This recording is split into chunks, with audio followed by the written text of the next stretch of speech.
गोड़ी पोखरी अवस्थित ब्रह्माकुमारी सेवा केन्द्र परिसर में मुख्य संचालिका ब्रह्मकुमारी अनुराधा भौणीकर सभापतित्व में विश्व परिवेश दिवस पालन कर अतिथि भाव में परिवेशविद श्री धनेश्वर विधार, समाज वरिष्ठ संपादक श्री सुजित मिश्र, वरिष्ठ सांबादिक श्री प्रभात कुमार मिश्र योगदान कर परिवेश सुरक्षा विषय समस्त को बुझाई और उपस्थित ब्रह्माकुमार और ब्रह्मकुमारी मानक गछ चारा बंटन करते।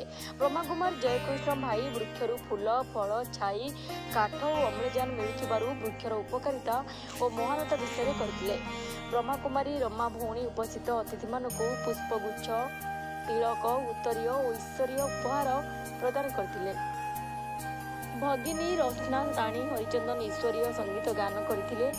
खोर्धा सहर उपकुंठ अर्जुनपुर अवस्थित 6th भारत रिजर्व बाटालियन परिसर में कमांडेंट श्री बसंत कुमार नायक, 3 जन डेप्यूटी कमांडेंट, 2 जन असिस्टेंट कमांडेंट और 10 जन कनेस्टेबल, 10 जन ओड्राफ और ब्रह्मकुमारी खोर्धा सेवा केन्द्र भाई भाई मैंने मिसी बेल, कृष्णचूड़ा, आंब, हरिड़ा, पणस,